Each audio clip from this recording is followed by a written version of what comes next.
Welcome back.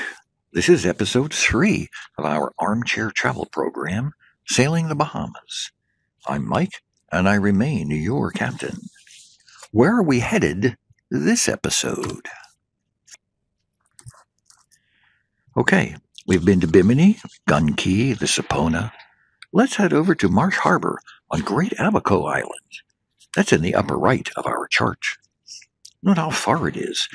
Miami to Bimini took 10 hours. This trip will take 3 days and 2 nights, anchored at sea. Our voyage planning and provisioning better be very good for this part of the trip. After a long sail, we made it. Let's berth at the Marsh Harbor Marina and look around. There are many marinas in Marsh Harbor.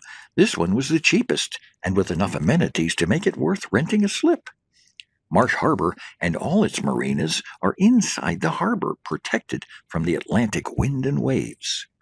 A sad note, this and all the other marinas in Marsh Harbor were destroyed by Hurricane Dorian in 2019.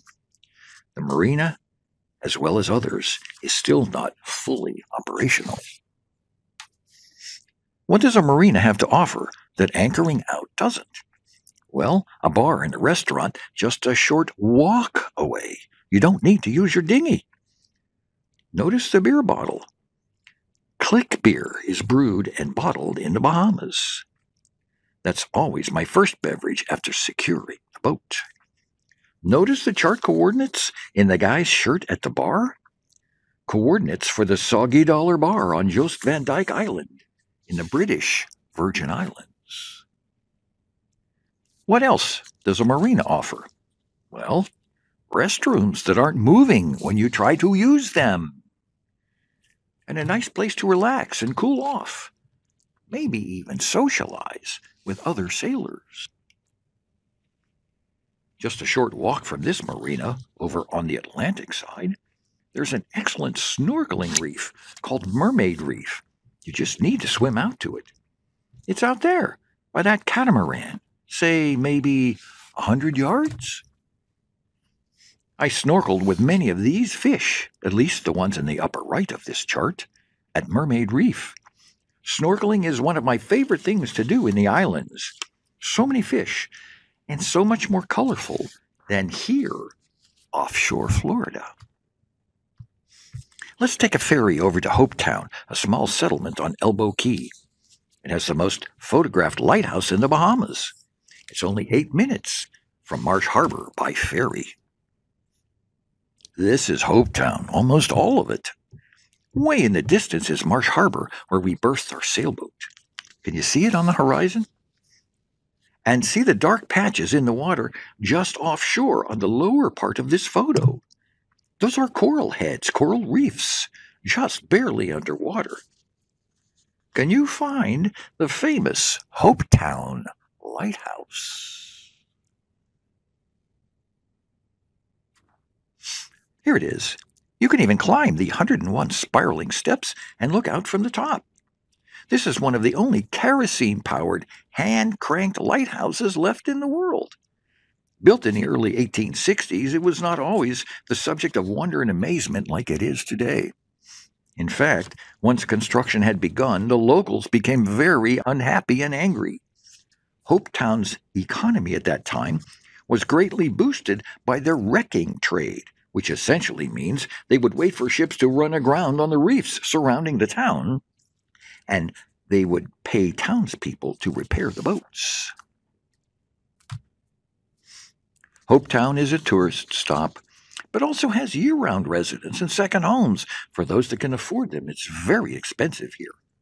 People come from all over the world and have nailed up these signposts back to their homes.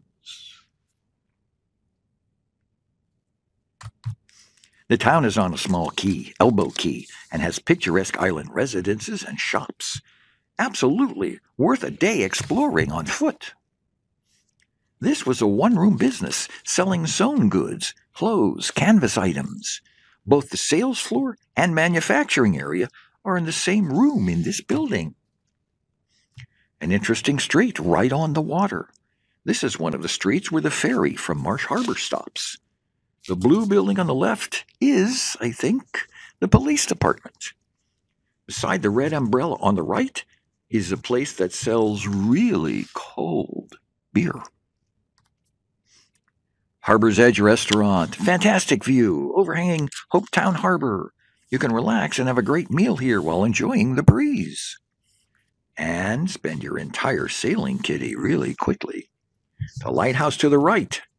You can see it from everywhere. Let's take the ferry back to Marsh Harbor and our berth at the marina.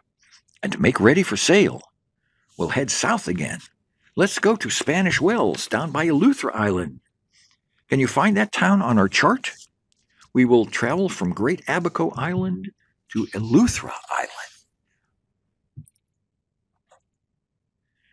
Abaco to Eleuthera, crossing the northeast Providence Channel. What do you see all along this part of our voyage? Water, no land for hours, and you're at the edge of the Atlantic with usually large rolling waves. All you hear is the flapping, snapping sails, the rushing water splashing against the hull. It will take us 2 days to make this trip. We'll spend the night on the way, anchored by a tiny key.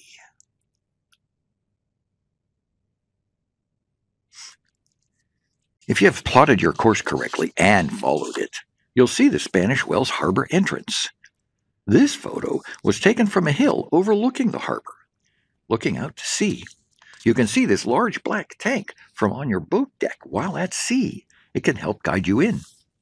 But look how narrow the entrance is. And see the lighter colored water on the right of the photo? Some even with bushes growing out of it? That's really shallow. The last time I sailed into this harbor, I promptly ran aground. I read the channel markers wrong. This fella and his small boat came and offered assistance. We gave him the end of our mainsail halyard, and with his Suzuki 140-horse outboard, he had us heeling at 40 degrees, which lifted our keel out of the sandy bottom. That's a lot of sailing terms. What do they mean? To be a sailor, there are lots of terms to know. We just spoke of the mainsail halyard and the keel. Can you find them in these diagrams? The mainsail halyard is a rope that hoists the main sail up the mast. See the blue arrow? The keel is the part of the boat that is deepest in the water. How about the red arrow? Heeling isn't a part of a sailboat, but refers to how far the boat is leaning over. This boat has run hard aground, but is an example of a 45-degree heel.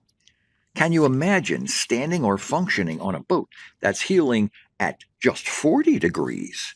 Just a little less than this.